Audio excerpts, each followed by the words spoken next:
శ్రీ సాయిరామ్.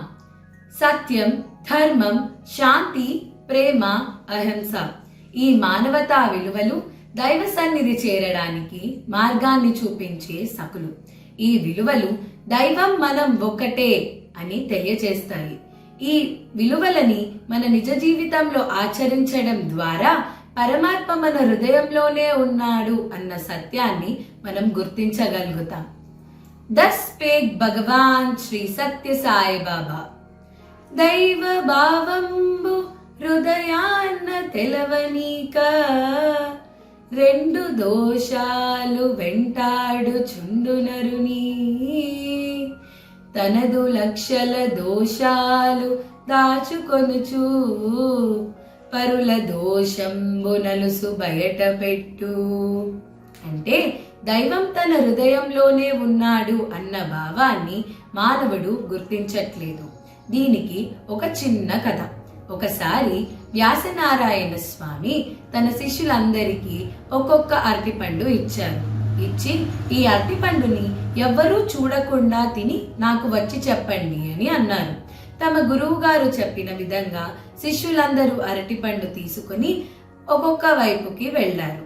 ఒక శిష్యుడు ఎవ్వరూ చూడకుండా ఉండాలి అని చెప్పి ఒక గదిలో వెళ్లి తలుపు వేసుకుని తిన్నాడు. ఇంకొకరు ఊరి చివరిలో ఉన్న తోటలో కూర్చుని తిన్నాడు. ఇంకొకరు కొండ మీదకి వెళ్లి అక్కడ ఎవరూ లేని ప్రదేశం చూసుకొని అక్కడ తిన్నాడు. ఇలా పలు విధాలుగా శిష్యులందరూ తమ గురువు గారు చెప్పిన విధంగా వారికి ఇచ్చిన కార్యాన్ని పూర్తి చేశారు.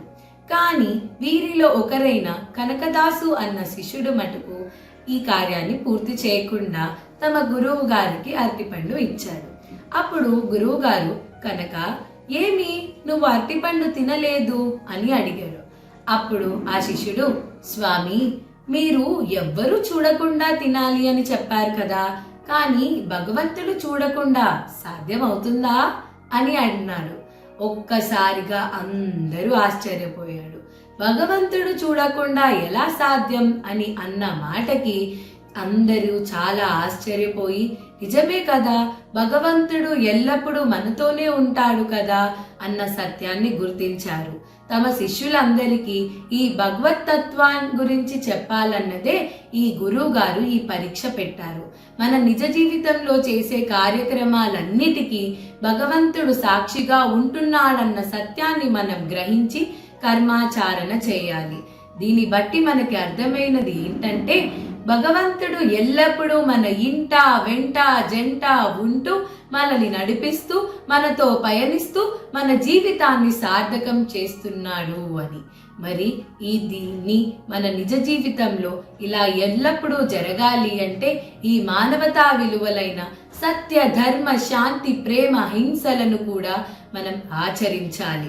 భగవంతుడు ఎల్లప్పుడూ మనతోటే ఉన్నాడు అన్న సత్యాన్ని గుర్తించి ధర్మంగా ఉంటూ శాంతిని పెంచుకుని భగవంతునిపై ప్రేమను పెంచుకొని అహింసా మార్గాలని మనం ఎల్లప్పుడూ ఆచరిస్తే స్వామి ఎల్లప్పుడూ మనతోటే ఉంటారు, మన వెంటే ఉంటారు, మన జీవితాన్ని ఆయనే నడిపిస్తారు. అప్పుడు మన జీవితం సార్థకం అవుతుంది అన్న దానిలో ఏ ఆశ్చర్యం లేదు. జై సాయిరామ్.